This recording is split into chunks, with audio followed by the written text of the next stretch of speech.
لله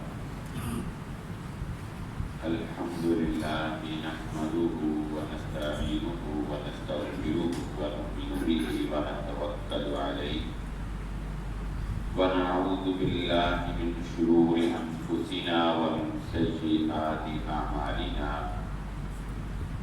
من يهده الله فلا مضل له ومن يضلل فلا هادي له وأشهد أن لا إله إلا الله وحده لا شريك له وأشهد أن محمدا عبده ورسوله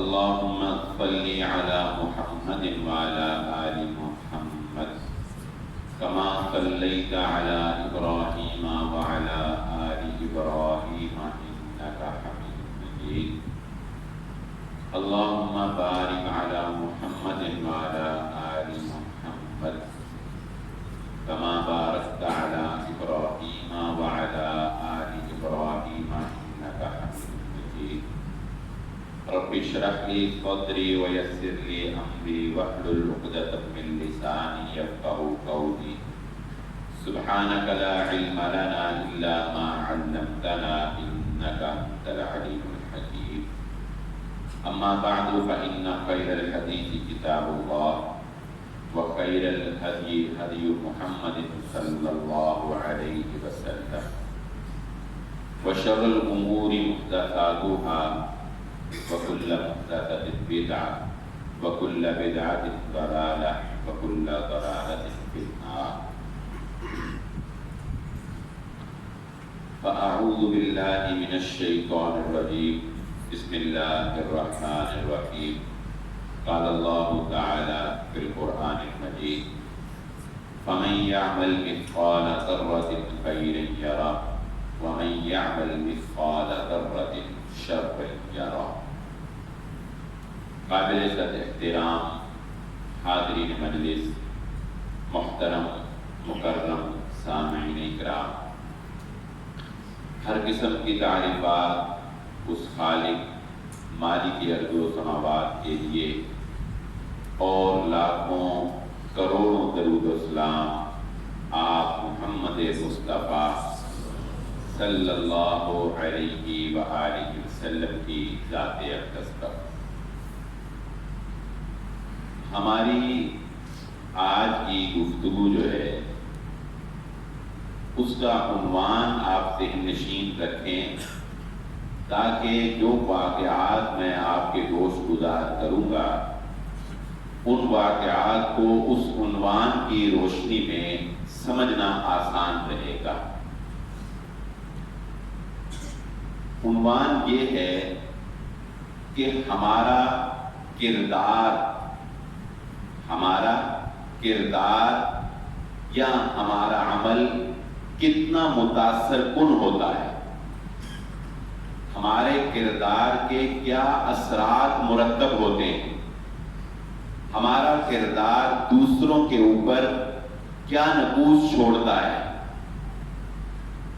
اس پر بہت غور و فکر کی ضرورت ہے، کیونکہ محمد الرسول اللہ صلی اللہ علیہ وآلہ وسلم نے اپنی دعوت کے آغاز سے قبل اپنے کردار سے لوگوں کو متاثر کیا تھا۔ ابھی آپ نے کسی کو کلمہ توحید کی دعوت تو نہیں دی تھی اعلان نبوت سے پہلے، اس نبوت کے اعلان سے پہلے ہی لوگ آپ کو صادق اور امین کہتے تھے۔ لوگ آپ کے بارے میں یہ رائے رکھتے تھے کہ پتھر چٹان اپنی جگہ سے ہل سکتی ہے مگر محمد رسول اللہ صلی اللہ علیہ وآلہ وسلم جھوٹ نہیں بول سکتے، امانت میں خیانت نہیں کر سکتے۔ حتیٰ کہ آپ مکہ چھوڑ کر جا رہے ہیں اور دشمنوں کی، مخالفین کی امانتیں پھر بھی آپ کے پاس پڑی ہوئی ہیں۔ یہ کیا تھا؟ یہ کردار تھا، یہ وہ متاثر کن کردار تھا جو محمد الرسول اللہ صلی اللہ علیہ وآلہ وسلم نے پیش کیا۔ آج ایک جملہ عام کہا جاتا ہے، پاکستان میں بھی آپ نے اخبارات میں سنا ہوگا، لیکن وہ لوگ جو یورپ میں، یورپین ممالک میں رہتے ہیں، وہاں پر جو دین کا کام کر رہے ہیں یا جو تعلیم کا کام کر رہے ہیں، ان کی زبان پر ایک جملہ ہے، اور وہ جملہ جانتے ہیں کیا ہے؟ ہم سب جانتے ہیں کہ اسلام الحمدللہ دنیا کے اندر تیزی سے پھیلنے والے ادیان میں سب سے پہلے نمبر پر اسلام ہے۔ اس بات سے ہندو بھی خائف ہیں، اس بات سے عیسائی بھی خائف ہیں، اس بات سے دیگر مذاہب والے بھی خائف ہیں کہ اسلام جتنی تیزی سے پھیل رہا ہے، آنے والے وقتوں میں مسلمانوں کی تعداد سب سے زیادہ ہو جائے گی، کم و بیش 20-25 سال کے بعد۔ لیکن اس کے باوجود وہ لوگ کیا کہتے ہیں کہ اسلام کے پھیلنے میں سب سے بڑی رکاوٹ وہ مسلمان ہیں۔ اسلام اپنی حقانیت اور سچائی کی وجہ سے پھیل رہا ہے، لوگ اسلام کا مطالعہ کر کے اسلام قبول کر رہے ہیں، لیکن مسلمانوں کا کردار، مسلمانوں کی عملی زندگی، مسلمانوں کے معاملات وہ مایوس کن نظر آتے ہیں۔ ہمارے گھروں میں، میں آج آپ کی ایک اور جانب بھی توجہ دلانا چاہتا ہوں، ہمارے گھروں میں رسالے یعنی مذہبی دینی رسائل پڑھنے کا بالکل کوئی رجحان نہیں رہا۔ اس موبائل فون نے ایسا بیڑا غرق کر دیا ہے قوم کا، بلکہ میں آپ کو بات بتاؤں، اس موبائل سے ہی میں ذہن میں آ گئی کہ اس موبائل فون نے عام طور پہ آپ کو پتہ ہے جب بھی کوئی نکاح یا طلاق وغیرہ کے معاملات ہوتے ہیں تو لوگوں کو علماء سے رابطے کی ضرورت پیش آتی ہے، مولوی صاحب کی ضرورت پیش آتی ہے صلح کے لیے یا دیگر معاملات کے لیے۔ تو ایک میاں بیوی کا جھگڑا ہو گیا، شوہر کے والدین بھی آ گئے، بیوی کے والدین بھی آ گئے۔ لڑکے نے کہا جی میں صلح کر لیتا ہوں، میری 3 شرطیں، میری 3 شرطیں ہیں، مان لیں میں صلح کر لیتا ہوں۔ انہوں نے کہا جی ٹھیک ہے بتائیں آپ صلح کرتے ہیں۔ اس نے کہا جی پہلی شرط یہ ہے کہ یہ معافی مانگ لے، اپنے جو بھی ماضی میں غلطیاں ہوئی ہیں ان کی معافی مانگ لے، میں معاف کر دوں گا۔ انہوں نے کہا جی ٹھیک ہے، معافی مانگ لے گی، غلطی مان لی، معاف کر دے گی۔ اس نے کہا جی دوسری شرط یہ ہے کہ یہ اپنے ماں باپ کے گھر جا کے رہے گی نہیں، جب بھی ملنا ہوگا میرے ساتھ جائے، میں ملوا کے لے آیا کروں گا، ادھر رہنا نہیں۔ انہوں نے کہا جی منظور۔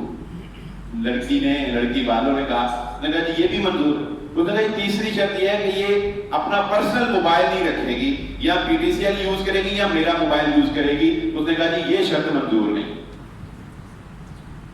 یہ پہلی دونوں مرتبہ جی یہ شرط منظور نہیں ہے۔ آج تک اس مجلس میں ان کی صلح نہیں ہو سکی، کیوں کہ ہمارے معاشرے میں مرد ہو، یہ تو عورت کی مثال آپ کے سامنے پیش کر دی، مرد ہو یا عورت ہو، وہ گھر ٹوٹنا تو برداشت کر رہا ہے، موبائل چھوڑنا برداشت نہیں کر رہا۔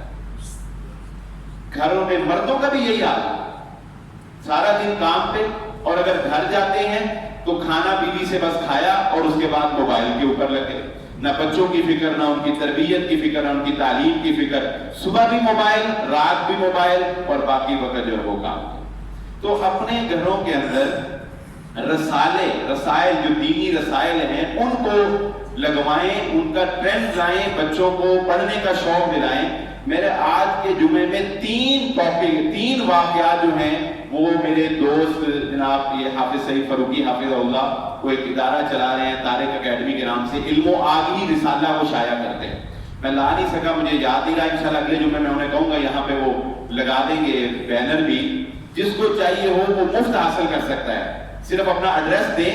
اگر جو بھائیوں کے پاس میرا موبائل نمبر ہے وہ میرے موبائل پہ اپنا ایڈریس جو ہے وہ لکھ کے سینڈ کر دیں، فری آپ کے گھر میں جو ہے وہ پہنچے گا۔ 10,000 کے قریب وہ اشاعت کرتے ہیں، اگر کوئی پیسے دینا چاہے تو ٹھیک۔ چھوٹا سا رسالہ ہے لیکن اتنے فوائد ہیں، آپ پڑھیں تو آپ کی زندگیاں بدل سکتی، لیکن پڑھنے کا رجحان نہیں رہا۔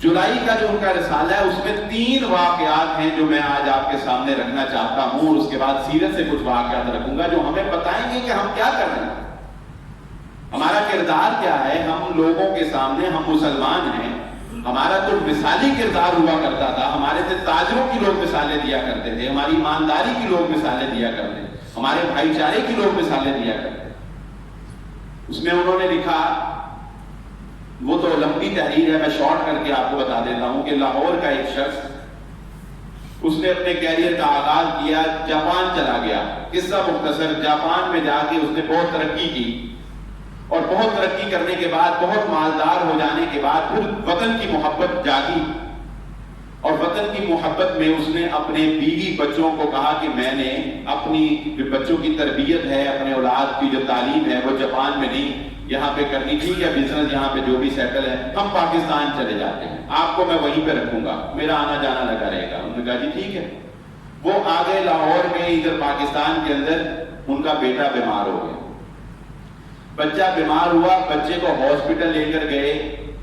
ڈاکٹرز نے، انہوں نے تفصیل سے لکھا، ڈاکٹرز نے اس بچے کا، جب ان کو پتا چلا کہ یہ آدمی اتنا مالدار ہے، اس بچے کا وہ ٹریٹمنٹ کیا کہ لاکھوں کا بل بنا دیا، اور بچے کی حالت جو ہے وہ بگڑ سے بگڑتی چلی گئی، حتیٰ کہ اسے ایئر ایمبولینس کروا کے فوراً جاپان جانا پڑا.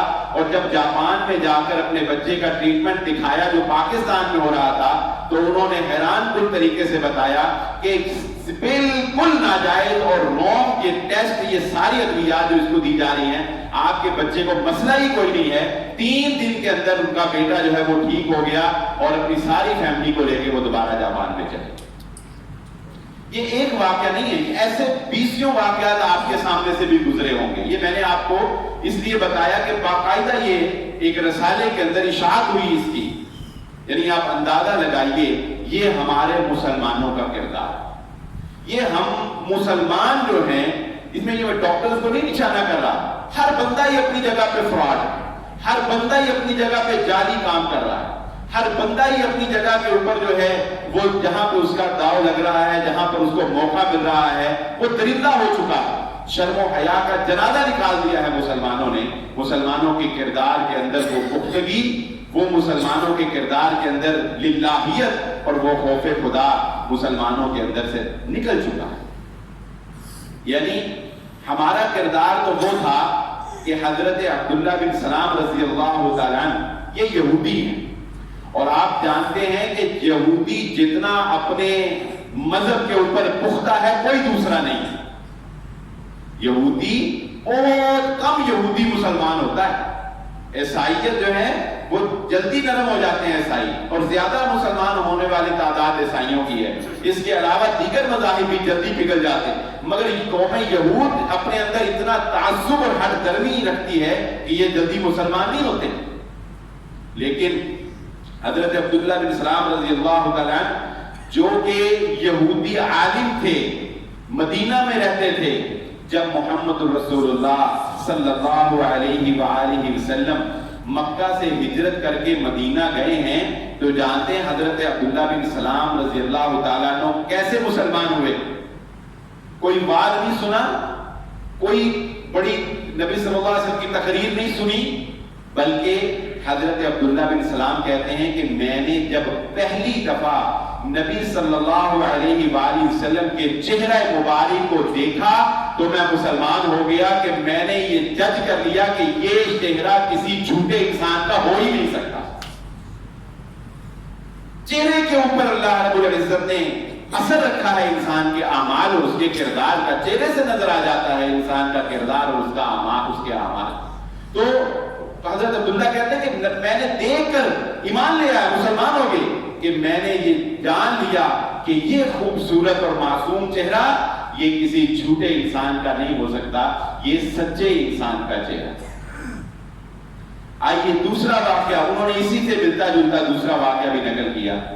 وہ خود جس کے ساتھ پیش آیا، کیونکہ یہ ہمارا جمعہ صرف مسجد میں نہیں اور بھی بڑی جگہوں پر الحمدللہ سنا جاتا ہے، تو بہت سے لوگ اس سے مستفید ہو رہے ہیں، اس لیے یہ واقعہ بھی محفوظ جدا کرتے ہیں. وہ بندہ جس نے یہ واقعہ سنایا، جو انہوں نے تحریر کیا، وہ بھی جاپان کا ہی تھا. وہ کہتا ہے کہ میں جاپان کے اندر ایئرپورٹ کے اوپر بیٹھا ہوا، انہوں نے پڑھی تحریر، ایک شخص کو لایا گیا، اس کو پوچھا گیا، قصہ مختصر، اس کا عنوان ہے 20 لاکھ روپے میں جیل. پاکستانی لڑکا تھا اور وہ پاکستان آنے کے لیے تیار نہیں. جاپان والے اس کو کہہ رہے ہیں تمہیں پاکستان واپس بھیج دیتے. وہ کہتے ہیں مجھے قتل کر دو، میں نے پاکستان واپس نہیں جانا. وہ کہتے ہیں میں نے اس سے پوچھا کیوں پاکستان واپس نہیں جانا؟ وہ کہتا ہے کہ میرے باپ نے اپنی زمین گروی رکھوا کر اپنی جائیداد بیچ کر 20 لاکھ روپیہ قرضہ لے کر ایک ایجنٹ کو پیسے دے کر مجھے جاپان بھیجا ہے، اور یہاں آ کے مجھے پتا چلا کہ وہ جعلی ویزے کے ذریعے سے مجھے بھیجا گیا ہے، مجھے ارسٹ کر لیا انہوں نے، میں واپس جاؤں گا تو میری واپسی کے صدمے سے میرے ماں باپ مر جائیں گے، اس سے بہتر ہے کہ مجھے یہیں پہ مارو۔ یہ حال ہے ہمارا۔ اب آپ اندازہ لگائیے جب اس طرح کا کردار امت مسلمہ مسلمانوں کی جانب سے غیر مسلم ممالک کے سامنے پیش کیا جائے گا تو بتائیں ہم اسلام کی کیا جو ہے وہ تبلیغ کر سکیں گے اور کیا پریزنٹ کر سکیں گے کہ ہمارا اسلام، ہمارا دین، ہمارا قرآن، ہماری نبی صلی اللہ علیہ وسلم کے فرامین جو ہیں وہ ہمیں یہ کچھ سکھا رہے ہیں۔ یہ صرف مثالیں ہیں دو، مگر میں سمجھتا ہوں کہ آپ احباب شاید مجھ سے زیادہ ایسے واقعات کو جانتے ہوں کہ جنہوں نے شرمندہ کر دیا ہے مسلمانوں کو، شرمندہ کر دیا ہے، اور ایک پاکستان ہونے کی حیثیت سے بھی ہمیں شرمندگی کا سامنا ہے۔ اپنے کردار کو ایسا بنائیں کہ کم از کم اگر کوئی دیکھ کر متاثر نہیں ہوتا تو متنفر تو نہ ہو۔ تیسرا واقعہ سنیے، یہ مثبت ہے، دو واقعے صرف منفی سنائے ہیں، مثبت واقعہ سنیے۔ بر صغیر کے عالم دین جو اکثر اوقات حج کے قافلے لے کر جایا کرتے تھے اور اس کی عمارت کیا کرتے تھے، تو ایک دفعہ اسی طرح وہ حج کا قافلہ لے کر جا رہے تھے تو راستے میں ڈاکوؤں نے قافلے کو روک لیا۔ آپ کو پتہ ہے جب پیدل سفر ہوتے تھے تو اس طرح کے واقعات پیش آتے تھے، تو ان امیر قافلہ جو تھے انہوں نے کہا، ڈاکوؤں کے ساتھ مذاکرات کیے اور انہوں نے کہا کہ آپ میرے ساتھ ایک ڈیل کر لیں، میں ایمانداری کے ساتھ جو بھی زیورات، جو بھی سونا، جو بھی زیورات اور سونا جو بھی ہماری خواتین کے پاس ہے وہ میں لا کر آپ کو دے دیتا ہوں، بدلے میں آپ نے ہمارے کسی فرد کو ہاتھ نہیں لگانا، کسی عورت کو ہاتھ نہیں لگانا، کسی مرد کو ہاتھ نہیں لگانا، ہم سے ڈیل کر لیں، میں آپ کو سارا زیور لا کے دے دیتا ہوں۔ ڈاکوؤں کا جو لیڈر تھا اس نے کہا ٹھیک ہے جی، اگر آپ کہتے ہیں ہم مان لیتے ہیں، آپ ہمیں دے دیں، ہم آپ کو جانے دیں گے۔ انہوں نے قافلے کی تمام خواتین کو کہا کہ اپنا اپنا زیور جو ہے وہ دے دیا جائے، اس طرح ڈاکوؤں کو دینا ہے۔ انہوں نے ساروں نے جمع کروا دیا، انہوں نے جا کر ڈاکوؤں کو پکڑایا، ڈاکوؤں نے کہا جی ٹھیک ہے آپ چلے جائیں۔ ابھی وہ تھوڑا آگے گئے ہیں تو ایک عورت نے خاموشی سے بتا دیا کہ میرے پاس میرا زیور پڑا ہے، میں نے نہیں دیا تھا، میرے پاس میرا زیور پڑا ہے، میں نے نہیں دیا۔ اسی وقت اس عورت کو کہا اپنا زیور نکالو، میں نے ان کے ساتھ وعدہ کیا تھا کہ وہ ہمارے کسی خاتون کو، کسی مرد کو ہاتھ نہیں لگائیں گے، بدلے میں ہم ہر زیور کی چیز ان کو دے دیں گے، لہذا یہ میرے وعدے کی خلاف ورزی، اپنا زیور مجھے دو۔ اس عورت نے زیور دیا، وہ پکڑا اور دوبارہ اس ڈاکو کو جا کر کہا کہ میں آپ سے معذرت چاہتا ہوں، وعدہ خلافی ہوئی، یہ ایک خاتون کا زیور میں نہیں دے سکا وعدے کے مطابق، یہ بھی آپ رکھ لیجئے، یہ بھی آپ کا ہے جو ہمارا طے ہوا تھا۔ اس کے اس واقعے سے متاثر ہو کے وہ ڈاکو مسلمان ہو گیا اور اس نے اپنے اس کردار سے توبہ کر۔ یہ بھی ایک واقعہ ہے۔ یعنی اور ہم بچپن میں یہ عبد القادر جیلانی رحمہ اللہ تعالی، جنہیں پیرانے پیر تو لوگ بڑا کہتے ہیں مگر ان کی تعلیمات پہ عمل نہیں کرتے، بچپن میں پہلی یا دوسری میں ہم بچوں کو وہ واقعہ سناتے ہیں نا کہ یہ بچے تھے، ان کی والدہ نے ان کے کپڑوں میں پیسے سی دیے اور ڈاکوؤں نے جب روک لیا تو ڈاکوؤں نے بچے سے تلاشی لی تو پیسے نہیں نکلے، اور ڈاکوؤں نے پوچھا کہ آپ کے پاس پیسے ہیں تو انہوں نے کہا جی ہیں، تو ڈاکو نے کہا مجھے تو ملے نہیں، تو اس نے بچے نے کہا کہ یہ دیکھو یہ میرے کپڑوں میں سلے ہوئے، تو ڈاکو جو ہے وہ اس کو اپنے لیڈر کے پاس لے گیا، اس نے کہا بیٹا یہ تم نے خود کیوں بتا دیا؟ تو اس نے کہا کہ میری ماں نے مجھے سکھایا تھا کہ بیٹا زندگی میں کبھی جھوٹ نہیں بولنا۔ اس نے پوچھا پیسے ہیں میرے پاس تھے، میں نے کہا ہاں ہیں۔ اس سے وہ ڈاکو جو ہے اس نے اس پیشے کو چھیڑ چھوڑ توبہ کر۔ یہ چھوٹا پتہ نہیں واقعہ سچا یا نہیں ہے، جو بھی ہے کہانی میں ہم نے پڑھا پہلی دوسری کی، لیکن یہ کیا تھا؟ یہ مسلمانوں کا کردار تھا کہ جو تبلیغ اور دعوت کے بغیر لوگوں کو مسلمان کر رہا تھا اور لوگوں کو جوڑ کر جو اسلام کے اندر داخل کر رہا تھا۔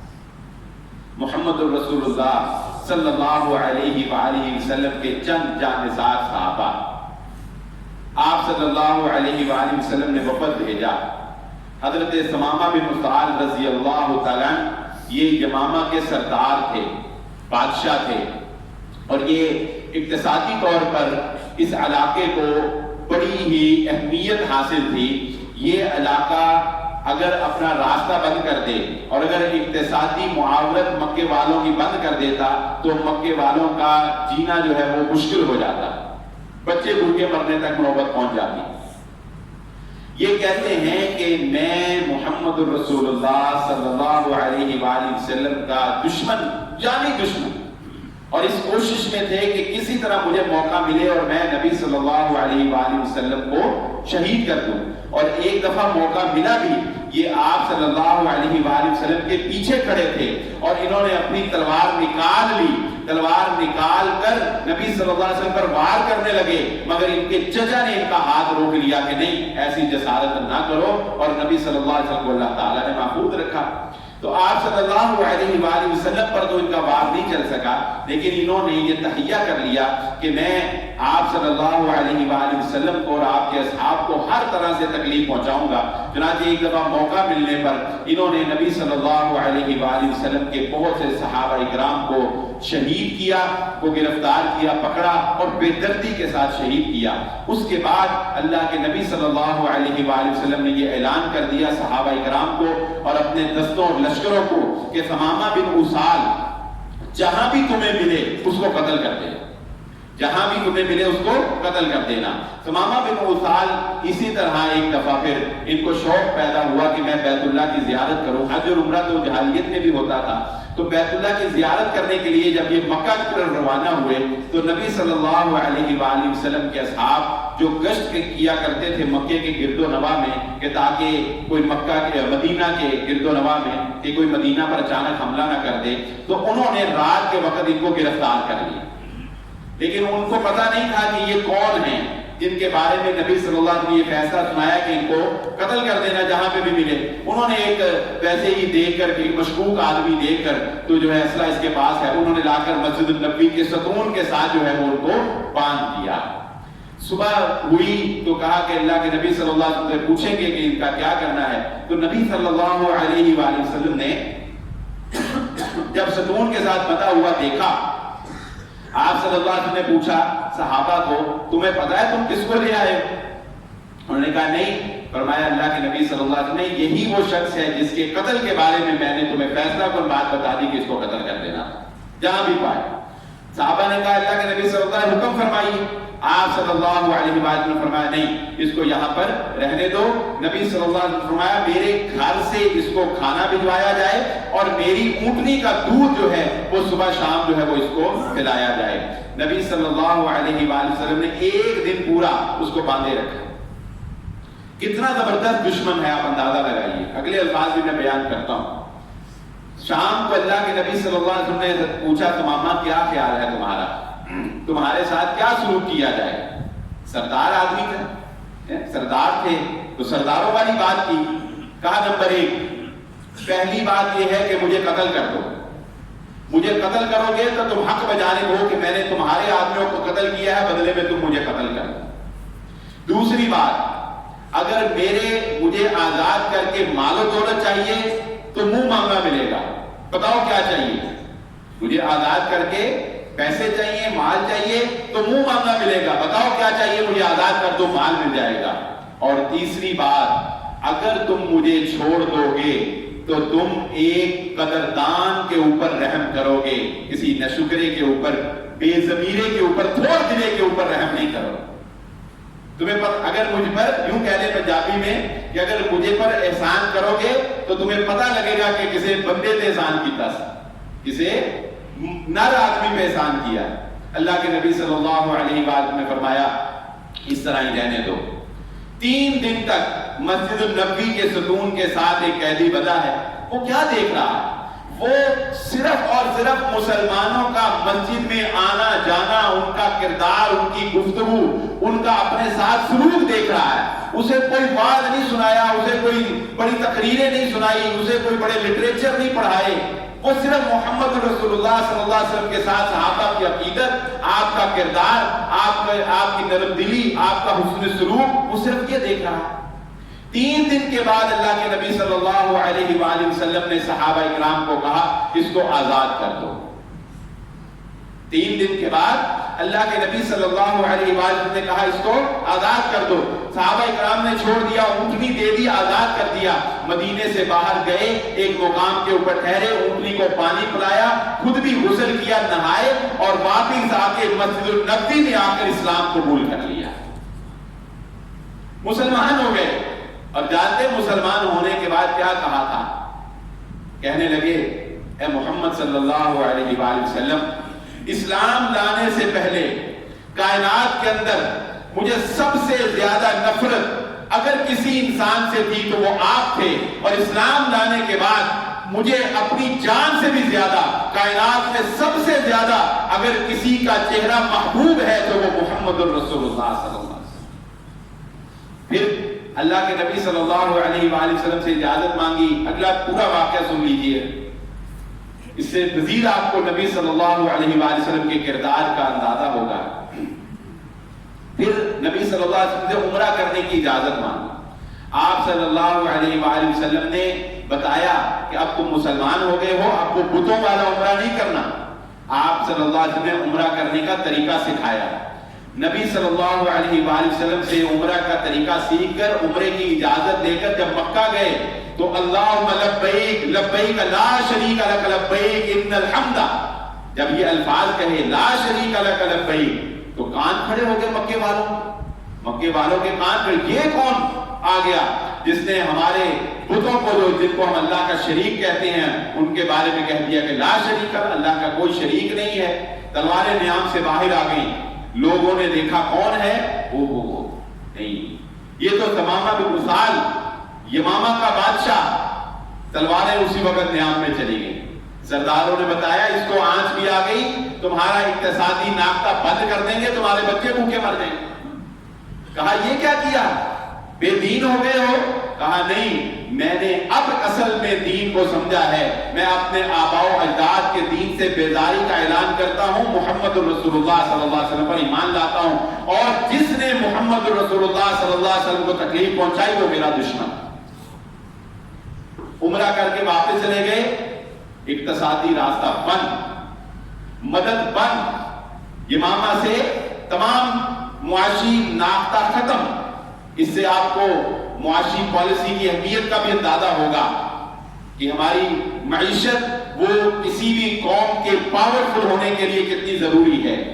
مکے والوں سے جب معاشی ناختہ بند ہوا، مکے والے مجبور ہو گئے اس بات پر کہ انہیں آپ صلی اللہ علیہ وآلہ وسلم کے پاس جانا پڑا اور ایک تحریری خط لے کر گئے، ریکویسٹ، ایک التجا لے کر گئے کہ محمد صلی اللہ علیہ وسلم ہم آپ کو صلہ رحمی کرنے والا سمجھتے ہیں، یعنی دشمن ہے، ایک طرف مکہ سے خود ہی نکالا ہے اور حملے بار بار کر رہے ہیں، لیکن پتہ ہوتا ہے نا کہ کیسا ہے انسان، پتہ تھا کہ محمد رسول اللہ صلی اللہ علیہ وسلم کا کردار کیسا ہے، اور آپ صلی اللہ علیہ وسلم کو خط لکھ کر کہہ رہے ہیں کہ آپ پر ایمان لانے والے ایک صحابی یمامہ کے بادشاہ نے ہمارا اقتصادی بائیکاٹ کر دیا ہے، جس کی وجہ سے ہمارا تو مستقبل جو ہے وہ تاریک ہو گیا ہے، اس کو آپ درخواست کر دیجیے، اس کو آپ حکم جاری کر دیجیے کہ وہ ہمارے ساتھ اقتصادیات جو ہے اقتصادی تعلقات بحال کرے تاکہ ہم جو ہے وہ زندگی بسر کر سکیں۔ اللہ کے نبی صلی اللہ علیہ وسلم نے کتنا بڑا انتقام لے سکتے تھے، کتنی بڑی دشمنی مول لے سکتے تھے، لیکن نبی صلی اللہ علیہ وسلم نے حضرت ثمامہ کو خط لکھا کہ ثمامہ ان کے ساتھ اقتصادی معاشی تعلقات بحال کر دو۔ نبی صلی اللہ علیہ وسلم کے حکم پر تعلقات بحال کر دیے۔ یہ کردار ہے، یہ عمل ہے، یہ کر کے دکھانا ہے، یہ کر کے دکھانا ہے۔ اور جو لوگ جن کے اندر ہدایت کی طلب ہوتی ہے، جن کے بعد تو ہوتے ہیں نا کہ جو بنجر زمین ہوتی ہے جس کے اوپر جتنی مرضی بارش برستی رہے اس پر کوئی پودا نہیں اگ سکتا، لیکن جو زرخیز زمین ہوتی ہے، جن دلوں کے اندر نرمی ہوتی ہے، جن دلوں کے اندر اللہ رب العزت نے رکھا ہوتا ہے خیر، وہ دل جب اس طرح کا کردار دیکھتے ہیں، وہ دل جب اس طرح کی نرمی اور لطافت دیکھتے ہیں، وہ دل جب یہ مثالی کردار دیکھتے ہیں تو ان کو اسلام قبول کرنے سے کوئی چیز نہیں روک سکتی۔ اور اسلام کثرت سے پھیلا ہی اس وجہ سے ہے کہ لوگوں نے مسلمانوں کا مثالی کردار دیکھا۔ لوگوں نے محمد الرسول اللہ صلی اللہ علیہ وآلہ وسلم کا اور صحابہ اکرام کا وہ مثالی کردار دیکھا جو آپ نے حرص اور طمع اور لالچ کو پس پش پھینک دیا. جہاں بھائی چارہ آ گیا وہ حرص اور طمع اور لالچ کی کوئی حیثیت نہیں رہی. کسی کی طرف نظر اٹھا کر میلی آنکھ سے نہ دیکھنا. ایسے درجنوں واقعات جو ہے وہ تاریخ کے اندر بھرے پڑے ہیں کہ مسلمانوں کے کردار نے لوگوں کو متاثر کیا اور لوگ جو ہے وہ جوک کر جب مسلمان ہونے لگے. ہم کیا ہیں, ہماری حیثیت کیا ہے؟ بر صغیر کا واقعہ سن لیجیے. 2 واقعات اور سنا دیتا ہوں. بعض دفعہ کوئی بات ایسی اثر کرتی ہے کہ انسان فوراً جو ہے وہ بدل جاتا ہے. لوہا جب گرم ہو تو جو چوٹ لگتی ہے اسی پر جو ہے وہ تبدیلی اور اسی پر جو ہے وہ لوہا جو ہے وہ ٹوٹ جاتا ہے. یہ آپ نے بابا شمشان رحمہ اللہ تعالیٰ کا نام کو جو ہے وہ سنا ہوگا, شاعر بھی تھے. ایک دفعہ ہندوستان, یہ پاکستان بننے سے پہلے کی بات ہے, جب بر صغیر ہوتا تھا, انگریز کی حکومت تھی, خطاب کر رہے ہیں. ایک ہندو کھڑا ہوا. اسلام کے اس نظام نے بھی بڑے لوگوں کو مسلمان کیا, لیکن افسوس کہ مسلمان اس نظام کو بھی ختم نہ کر سکے. محمد رسول اللہ صلی اللہ علیہ وسلم نے فرمایا تھا جاہلیت کی چند باتیں باقی رہیں گی, ان میں سے ایک بات اپنے خاندان کے اوپر فخر کرنا, اپنے نسب کے اوپر فخر کرنا. نسب کے اوپر فخر سے مراد اپنے نسب کی وجہ سے دوسرے کو حقیر سمجھنا اور اپنے آپ کو اونچا سمجھنا. میں فلاں قبیلے سے ہوں, مجھے کسی کو کیا ضرورت کہ میرے بس مقابل بیٹھ بھی سکے. تقریر کر رہے ایک ہندو کھڑا ہوا, کہا ہمارے ہندوؤں کے اندر ذات پات کا نظام ہے, کوئی اونچ ذات کا ہے, کوئی نیچ ذات کا ہے. جو اونچ ذات کا ہے وہ نیچ ذات کو اپنے ساتھ بٹھانے نہیں دیتا, اپنے ساتھ کھانے نہیں دیتا, اپنے ساتھ پینے نہیں دیتا. میں نے محمد الرسول اللہ صلی اللہ علیہ وآلہ وسلم آپ کے نبی اور آپ ان کے جان نثاروں کے بارے میں, مسلمانوں کے بارے میں یہ سنا ہے کہ وہ آپس میں ایک ساتھ بیٹھ جاتے ہیں, ایک دسترخوان پر کھا لیتے ہیں, ایک دوسرے کا جو ہے وہ پی لیتے ہیں, کھا لیتے ہیں. مجھے یقین نہیں آتا, مجھے یہ بات ثابت کر کے دکھائیں. انہوں نے کہا ٹھیک ہے ادھر آؤ. پانی کا گلاس پڑا ہوا تھا, انہوں نے کہا پیو. ہندو نے آدھا گلاس پانی کا پیا, جو آدھا گلاس بچ گیا وہ بابا شمشان نے پی لیا. کہا تم وہ کیا بات کرتے ہو, تمہارا جھوٹا میں نے پی لیا. وہ پورا خاندان اسی وقت مسلمان ہو گیا. اور ایسی درجنوں مثالیں ہندوستان کے اندر موجود ہیں کہ اس ذات پات کے نظام کی خرابی کی وجہ سے ہندوؤں کے قبیلوں نے اسلام جو ہے وہ قبول کیا, مسلمان ہو گئے. کیوں کہ ایک ہی صف میں کھڑے ہو گئے محمود و ایاز, نہ کوئی بندہ رہا نہ کوئی بندہ نواز. کہ مسلمان چاہے کوئی کسی بھی خاندان سے ہو, چاہے کوئی زمیندار ہے, چاہے کوئی جٹ ہے, چاہے کوئی شیخ ہے, چاہے کوئی بھی ہے, چاہے کوئی کتنا امیر ہے, اور چاہے اس کے مقابلے میں ایک غریب آدمی بھی جب اس کے ساتھ آ کر کھڑا ہو جاتا ہے وہ قدم سے قدم ملا کر اس کے ساتھ کھڑا ہو کر اللہ کی عبادت میں پیش. ایک ہی گلاس میں پانی پی سکتے ہیں, ایک ہی برتنوں میں جو ہے وہ کھانا کھا سکتے ہیں, اور ایک ہی صف پر برابر بیٹھ سکتے ہیں. یہ نہیں کہ ایک اونچا بیٹھے گا اور ایک نیچا بیٹھے گا. ہندوستان کے اندر ایک زمین کا جھگڑا ہو گیا. یہ بڑے مثالی الفاظ ہیں جو ایک انگریز جج نے لکھے. تاریخ میں آج بھی آپ یہ الفاظ گوگل پہ آپ ہر چیز موجود ہے, کتابوں میں نہ بھی آپ کو ملے, آپ گوگل پر جا کر سرچ کریں, آپ کو یہ واقعہ کئی انداز میں مل جائے گا, کتابوں میں بھی موجود ہے تاریخ کی. ایک زمین کے بارے میں جھگڑا ہو گیا. مسلمان کہتے تھے کہ یہ زمین ہماری ہے, ہم اس کے اوپر مسجد بنائیں گے یا ہم اس کو اپنے تسلط میں لائیں گے. ہندو کہنے لگ گئے کہ یہ زمین ہماری ہے لہذا ہم اس کو استعمال کریں گے, اور در حقیقت وہ زمین ہندو کی تھی. در حقیقت وہ زمین کس کی تھی؟ ایک ہندو کی. لیکن مسلمان اپنے چاہ میں لگے ہوئے تھے. مقدمہ عدالت میں چلا گیا, انگریز جج نے مقدمہ سنا. ہندوؤں نے کہا فلاں نام میرے ذہن سے نکل گیا, شیخ الحدیث تھے, فلاں شیخ الحدیث گواہی دے دیں کہ یہ زمین مسلمانوں کی ہے تو ہم مسلمانوں کو دینے کے لیے تیار. اس وقت یہ رجسٹریاں یہ سارا کچھ تو اتنا ہوتا نہیں تھا نا، گواہیاں ہی ہوتی تھی، 10 20 بندے جا کے گواہیاں دیتے تھے. انہوں نے کہا جی وہ گواہی دے دیں. ان کو پتا تھا کہ اس کو حقیقت کا ان کو بھی علم. بلایا گیا، پوچھا یہ زمین جس کے بارے میں مسلمان دعوے دار ہیں کہ ہماری ہے اور ہندو دعوے دار ہیں کہ یہ ہماری ہے، آپ ان کے خاندان اور اس کی بیک گراؤنڈ سے واقف ہیں اور آپ پر فیصلہ چھوڑ دیا گیا ہے، آپ بتا دیں یہ زمین کس کی ہے. انہوں نے برملا کہا یہ زمین فلاں فلاں ہندو کی ہے، اس لحاظ سے یہ ہندوؤں کی ہے. اس جج نے اس فیصلے کے اوپر، اس گواہی کے اوپر فیصلہ ہندوؤں کے حق میں کر دیا. لیکن جو الفاظ اس نے لکھے وہ آج بھی تاریخ کے اندر لکھے جاتے ہیں، اور میں سمجھتا ہوں کہ مسلمانوں کے لیے افسوس کی بات ہے. اس نے لکھا آج مسلمان ہار گئے، اسلام جیت گیا. آج مسلمان ہار گئے لیکن اسلام جیت گیا. انہوں نے اسلام کے مطابق سچی گواہی دی لیکن مسلمان اپنے دعوے کے اندر جھوٹے تھے. اور یہی قرآن کہتا ہے کہ تمہارا فیصلہ تمہارے اپنے خلاف، تمہارے عزیز و اقارب کے خلاف، تمہارے سگے باپ بیٹے کے خلاف بھی جاتا ہو تو اس فیصلے کو قبول کر لیا کرو. جھوٹی گواہی کا کوئی تصور اسلام کے اندر موجود نہیں.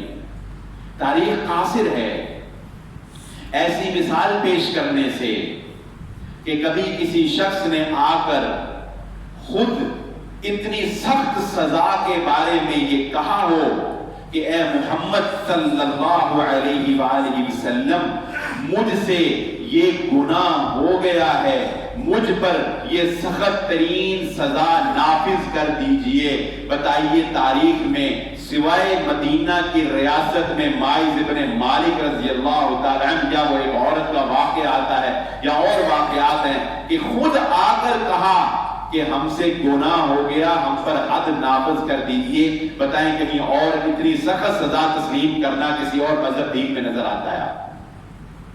یہ اسلام کا درہ امتیاز ہے. یہ اسلام کا درہ امتیاز ہے کہ وہ یہ سمجھتا ہے کہ ہم غلط بھی ہیں تو اپنی غلطی کو تسلیم کر کے سزا بھگتنے کے لیے تیار ہیں، مگر کسی اور بے گناہ بے قصور کو مجھ پہ الزام پھیلا کے اس کو جو ہے وہ سولی چڑھوا دینا، یہ اسلام کا وتیرہ نہیں ہے، یہ مسلمانوں کا وتیرہ نہیں.